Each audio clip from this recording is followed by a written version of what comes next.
LinkedIn profile. He has a very decorated profile altogether. He right now works in LinkedIn. And before I actually, tell more about Ramdas, we would love to hear from him directly. So Ramdas, why don't you actually introduce yourself? Thanks, Siddharth. I'm really happy to be here. To tell you more about myself, I did my chemical engineering from NIT Trichy. Then I worked for 3 years in a data-driven sales and marketing consulting company called ZS Associates. During this time, I also did a master's in sociology through correspondence. Then I did my MBA at IIM Ahmedabad. Then worked at a management consulting firm called Bain & Company for around a year and a half. And for the last 2.5 years, I've been at LinkedIn across two roles. I initially started with sales operations strategy. I was taking care of India and Japan. And now I'm with business development, taking care of APAC growth initiatives and partnerships. So thank you so much, Ramdas, for that short, crisp and precise, and love to have you on board. And before we head into the main discussion of the entire session, we just to peppen up the game, we have this rapid fire round prepared for you. So here are the first 5 questions for the rapid fire. So you ready? Sure, yeah. Okay, cool. So the first one that I have, if you could interview one celebrity, dead or alive, who would it be and why? I mean, the person I've always been fascinated by is Gurucharan Das. So he was like, head of Procter & Gamble India. Had like a few worldwide roles. And he's a guy who's like really good in a lot of different domains. So that's a person I would really like to know better and talk to. Yeah. Nice choice. Great. So the next one that I have for you, it's one book or a movie you recommend everyone to read or watch. That's a tough one. But one book I can think of top of my head is this book called Catalyst by Chandramouli Venkatesan. So very relevant to this session, actually. He talks about how you set up the first part of your career in such a way that your second part of your career can be very successful. So yeah, if anybody is interested in that, that's a great book to read. I'm adding that to that my read book list right now. So thanks for the heads up on that. Great. So the third one that I have is given a chance to travel to space and come back, which famous personality would you prefer accompanying? Traveling to space. So this is like the airport test, right? Like which person will not bore you? I think one of the two people I mentioned earlier, I think definitely.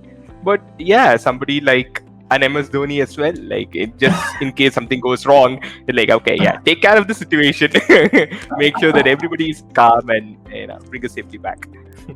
Cool. All right. So that was a fun one. So here's the fourth one for you. So how could you describe? So let's say if someone asks you describe Ramdas Kannan in 3 words, what would they be? In 3 words. Interesting. Yeah, I mean, I heard you start this session with thought leaders. Definitely, I don't connect well with that, but I would say more of a conscientious thinker, right? And questioner. Yeah. So yeah, maybe you can say that. Cool. All right. So the fifth one is one life lesson you learned and tell almost every other person about. Life lesson. I think one thing I've learned from several of my mentors and in my journey so far is try to think of yourself as not being at the center of the universe, right? There are a lot of other things happening, right? You're one part of the journey. Take a step back, evaluate every situation on its own merit, right? Don't get too emotionally attached, right? Like just take a step back, you're not anything and everything for every situation. So take that perspective, things will all be fine in the future. Yeah.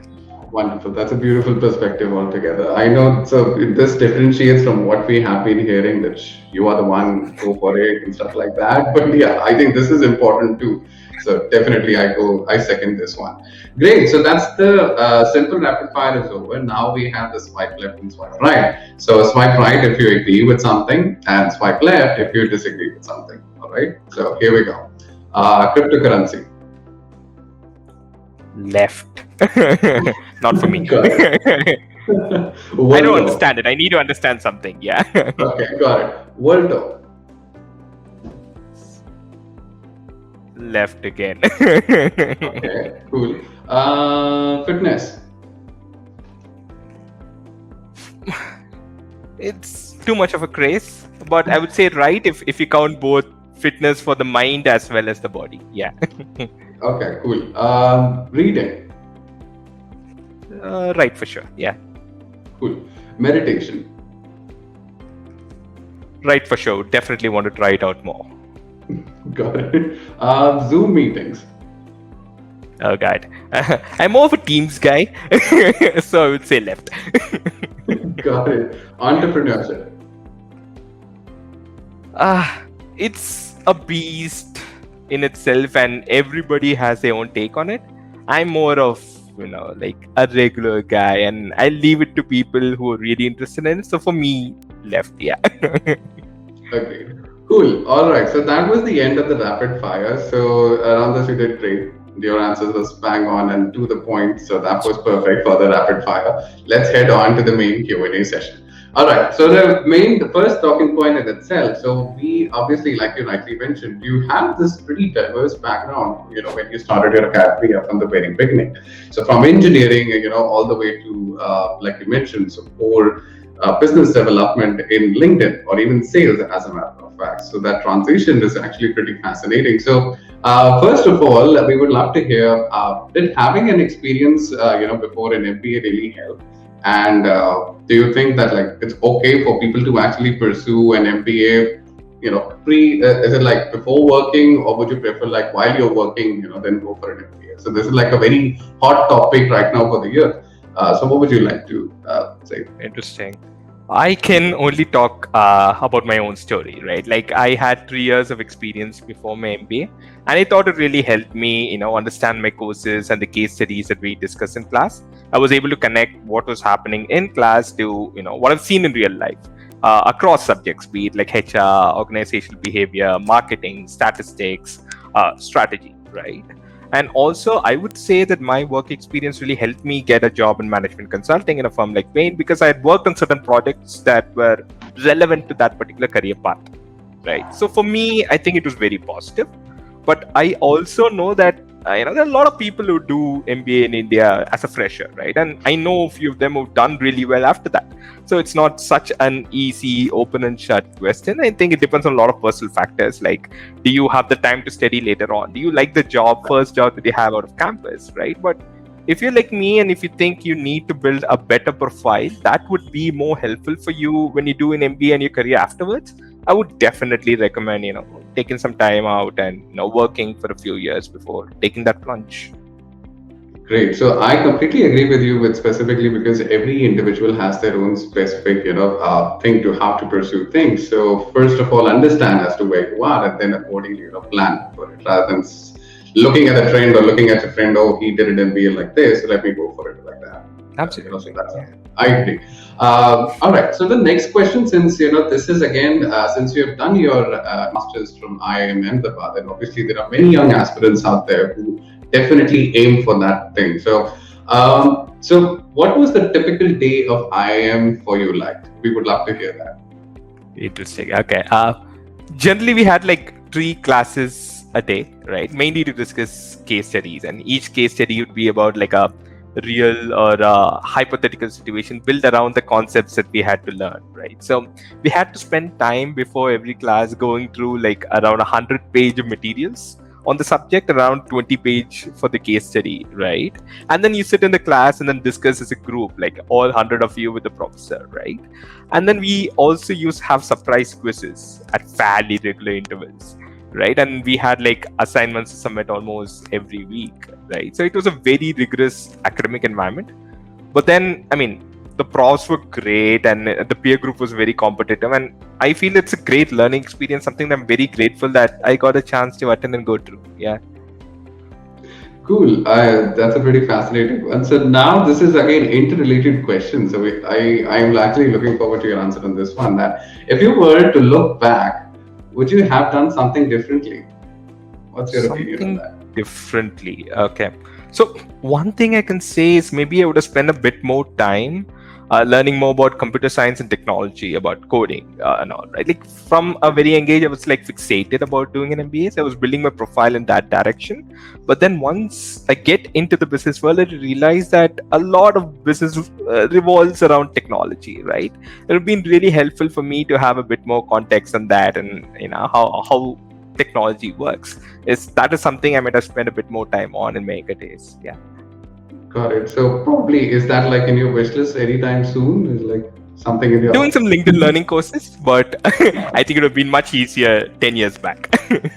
Got it. Agreed. All right. So the next one that I have for you, Radhas, is you worked actually extensively on sales strategy, right? So in layman terms for our audience, so if you can help us, first of all, what is sales strategy and what kind of a work is involved while you are actually working on a sales strategy? God, that is a good question. So think about it this way, right? Like companies sell products or services. To do the actual sales, you need salespeople, but you also need somebody sitting over there to say, how many salespeople do you need? What should the org structure be like? What should be the incentives? What should be their territories, their priorities, their targets, right? And also like seeing what is happening on the ground, trying to keep track of like what are things that are going well, what are things that are not going well, right? And also just building a system around the entire sales org to just make sure that we have an efficient running system that is able to give you maximum revenue, right? So generally a back-end role, we're not the kind of people who would go out there and talk to customers, but the people who need to understand everything that's happening internally and externally to ensure that things are set up optimally for us to achieve maximum returns. Got it. So this definitely is, I personally feel this is more of a superhero sort of a role, because I know though sales in itself, yes, people obviously look up to those who, who head out in the field or probably out there speaking with clients and suits and all that stuff. But I think you rightly said, this is one thing which is at the back end, who's controlling that entire thing, ensuring that everything is in place, rather than simply being out there with swords and knives and, battling it out for revenue. Yeah. You can think of it as more like 30,000 feet view, like just understanding the, what is happening in the market, understanding what's happening within the company, and how do you ensure that you put everything together to ensure that, things are successful. Agreed. Rightly placed. Thank you so much for that insight on this. So the next one is a sort of a B2B related question. So what are different sales strategies available to a B2B company? If you can share your thoughts on that. Okay, so in my initial 3 years in sales strategy, I worked for a consulting company where we were working with pharma course to work on almost B2C, right? But for LinkedIn, I work mainly on B2B SaaS technology products, right? So if first to introduce what SaaS is, right? Like software as a service is more like, let's think of it as a way like you sell to the customer the ability to use the product for a short period of time. Let's say generally around a year. Then you have to go back to them and then try to sell it back, right? Ensure that there is enough stickiness, they like the product, and they'll purchase it again and again to make it a recurring revenue, right? So for these kind of products, for low ticket mass products, you can say, purchasing journey can be entirely online, right? Or one step further, you can have a very low touch model, right? Like just talk to them once or twice, whatever, just to help them out and then let them just complete it on their own. But if it is a more complex product, like then you need like a dedicated sales team to help your customers go through that knowledge in the purchasing journey, and also like how to use it for their advantage, right? Mm-hmm. Which will also ensure that they like the product and they want to keep on purchasing it over and over again, right? So for these kind of products, you need two different teams, if I might say, right? Like one is your hunting team, which is like going after new business, like trying to get as many new customers as possible. Then you have your farming team, which is mainly around you have existing customers, how do you retain them, how do you upsell to them, and if you have like a diverse portfolio, how do you sell them more products? And they will be supported in turn by your customer success team, which is more about ensuring that the users of the products are satisfied, they're able to get what they want, to ensure that the customer is successful, and obviously there's no deterrent to them coming back and purchasing again. Yeah, so you would need like some optimal distribution of all these elements as part of a company's sales strategy. Got it. So, I really liked how you basically touched point on different aspects, and specifically those different like two different teams and how they basically collaborate in order to get the work done. So now the next question is again sort of interrelated. So since we already touched point on revenue, right? So apart from revenue, what are some of the key metrics that should be tracked to actually improve sales performance? So revenue is common metric, but then there are hundreds of different ways by which you can look at revenue, right? Like in a SaaS business, you can look at how did you grow quarter on quarter, how do you grow year on year, right? If you're doing a renewal, how much did you renew compared to last year? Was there a churn? Was there a growth? How did growth compare to other regions, other segments, right? So revenue itself, there are like hundreds of different ways to look at it. But apart from that, you can maybe look at number of new logos acquired.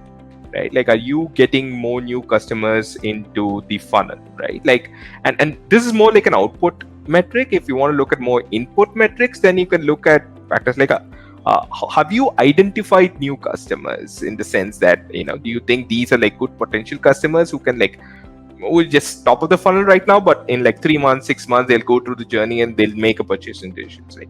And where are we in the journey with respect to each of these customers, and what is the size of the deals that we're discussing with them, right?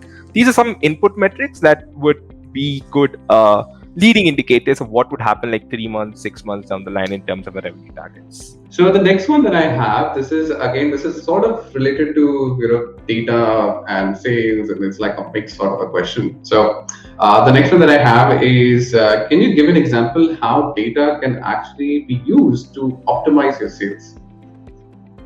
Yeah, sure. I mean, so generally think of it this way, right? Like when you're thinking of analyzing performance or setting targets for the next year, you look at historical performance, right? That's the simplest data that you use. Like last year we did say 100 million. This year we want to do 120 million, right? That's a simple way of doing it. But if you actually look at the potential of the market, like how it varies across different segments and regions, and if you want to look at how many different customers are out there, what are their needs, right? And what is the penetration that we have achieved? Then you will be able to understand better of what are the key determinants of your revenues and what are the levers that you can pull to help achieve that, right? So if I'm setting a target, a revenue target, either or whatever level, right, for the region or for an account or for a rep, right?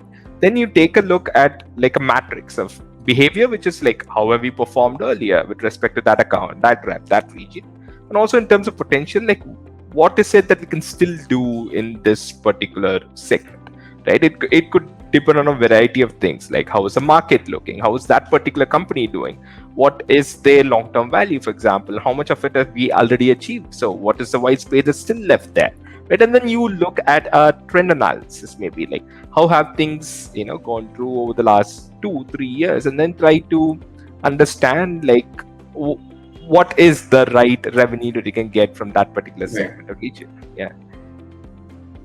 Agreed. I completely agree to this one. So obviously, I can take it in this way that you don't have to blindly just start hunting and digging as to where you want to. It's more of sales has to be looked into an analytical way as well, so that you can get the best out of it.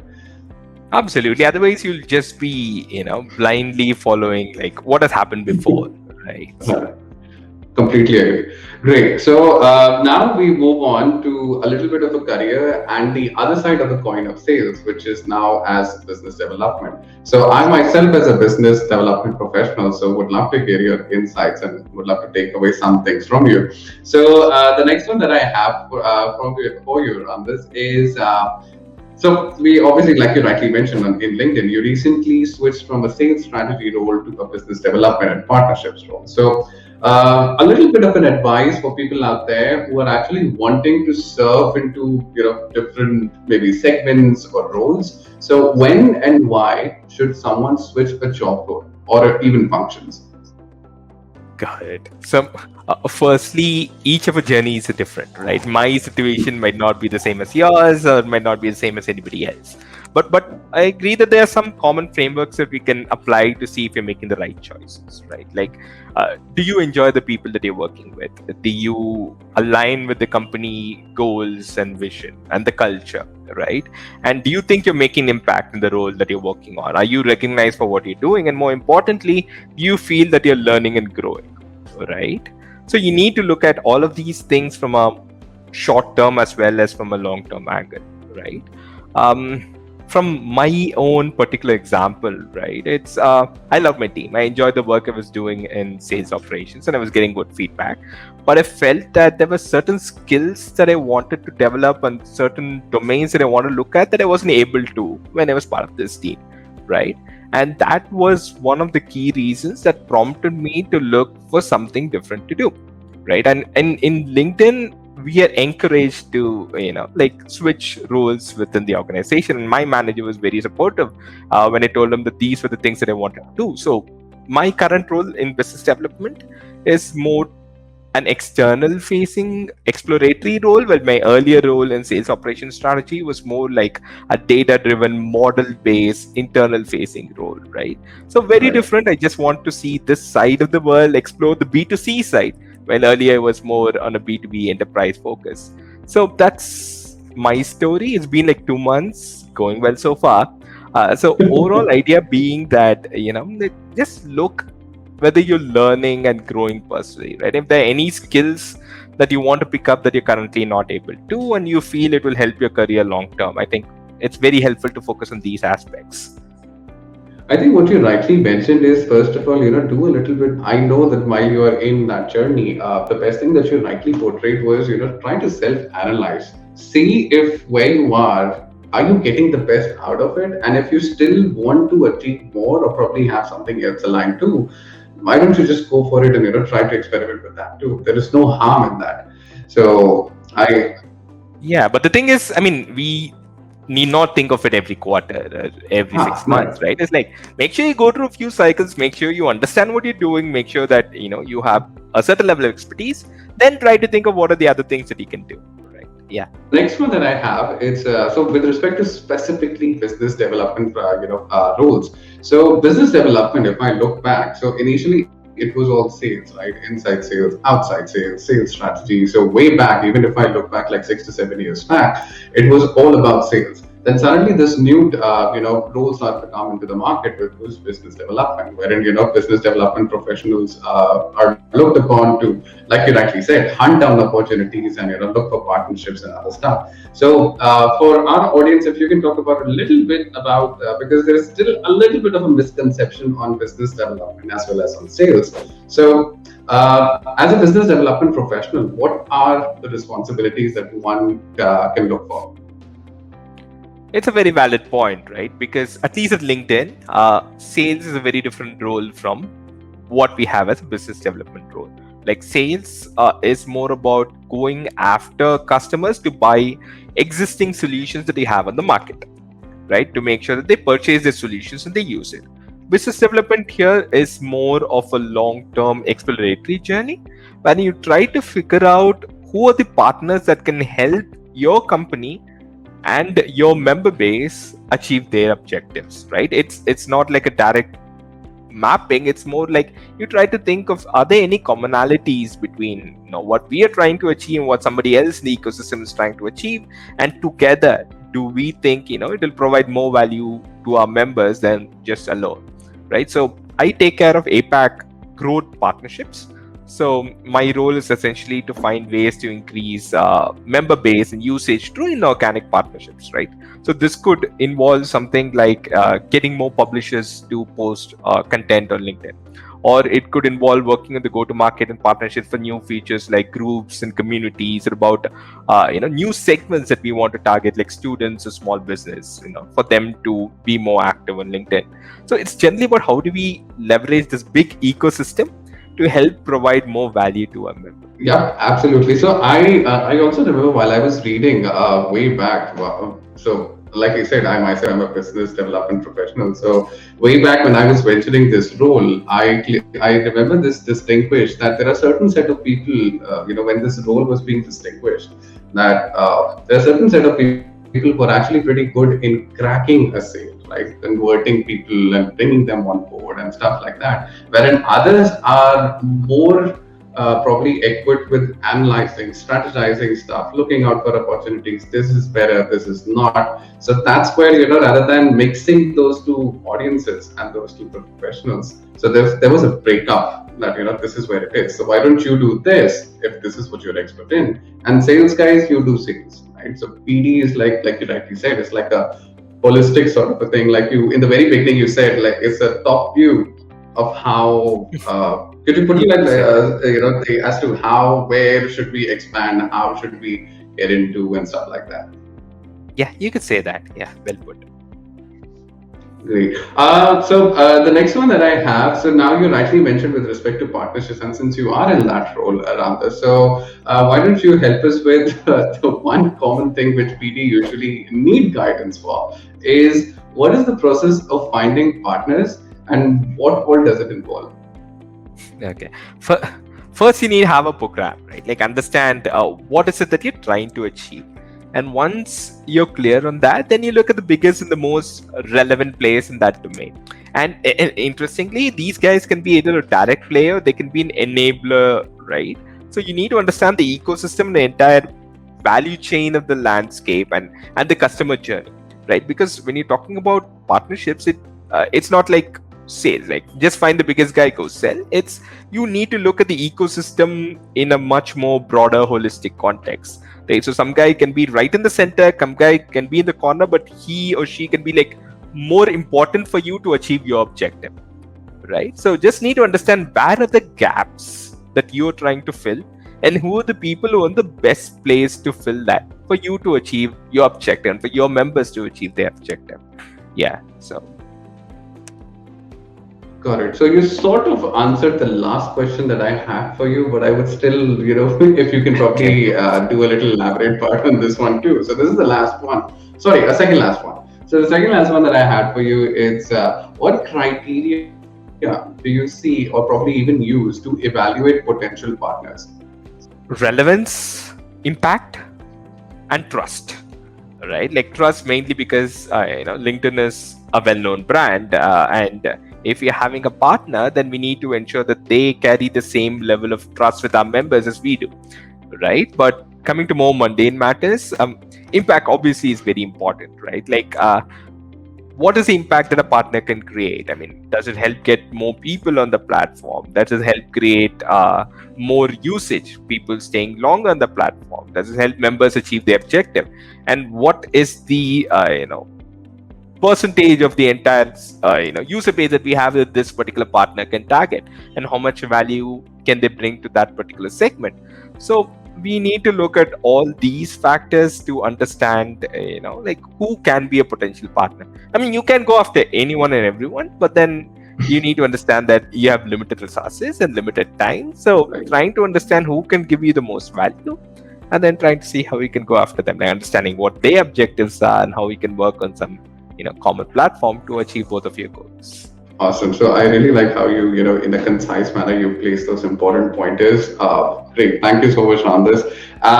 So the last question. So this is like the Seekho signature question that I have for you. We usually ask this with every other person that who comes for a one-on-one session. So Seekho in itself, obviously, we promote micro-learning and learning like every day, and we have sort of touched point throughout our discussions about certain aspects of learning and about your journey of learning as well. So as for you, a little bit of an advice for students or young professionals who are out there who are obviously aiming for the next levels as to why, from your journey, as to why learning every day is so important.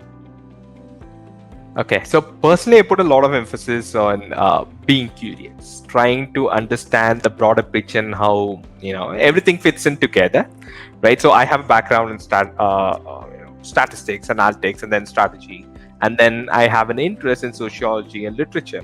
And I think having expertise in such diverse topics really helped me think more holistically about any problem, right? So I would strongly recommend people to think about what skills they need in the future and to work towards how they can integrate that into your portfolio slowly, right? And then if there are topics or subjects that you're passionate about but never get the time to explore, now is as good a time as any. So for me, I think it's just not about the work that you're doing today. Try to understand what's happening within your team, what's happening within your company, what's happening in the broader ecosystem, trying to see what you can learn from it. And then learning can never be something that is useless. So it will be of use to you some way or the other, or at least having a conversation like this, right? So I would say, learning is something that I am definitely passionate about. I'm trying to do it as frequently as I could. So it's something that I would recommend for anyone who's starting their career, trying to see how they can reach the next level. It's like try to see how much you can learn and whatever is possible, in your domain and in adjacent areas or wherever you want to be in the future, right? It will always be helpful down the road. Agreed. So learning obviously pays off, and I think, like you rightly mentioned, so moving on to the next level, and in this current day and age, I think I somewhat agree. Wherein you have to keep up with the pace of how the market is evolving every single day as well. You can't just have learned as to what you did and then just expect it. Fine, I would receive the growth which I have to. There would at a point in time be something wherein you would obviously want to learn more as to where you are. You want to learn skill sets, personality, or probably, like you rightly said, your market, more about the roles and stuff like that. So I agree with you over here. Yeah, soft skills, that's something that I did not really mention, but a very good point, right? And very, very relevant for today's job market. Yes. Absolutely. I completely agree. And specifically for, role like business development and sales, I think that's one of the key things, that is actually required. Cool. So, Ramdas, first of all, I have exhausted the list of questions that I had for you. So I'll stop bombarding the questions now. And I, first of all, once again, thank you so much. It was a wonderful experience to have a one-on-one session with you, and I obviously had the chance to host it. So I learned a lot. I'm taking a few things along with the book that you mentioned with me that I am adding towards my reading list. But we hope you enjoyed it as well, and because this was truly very, very insightful session altogether. Yeah, had a great conversation. I really didn't see the time go by so quickly. So yeah, it was great talking to you, and feel free to connect with me on LinkedIn for anyone listening in as well. Yeah, happy to talk further on any of these topics if you need more clarity or more information. Yeah.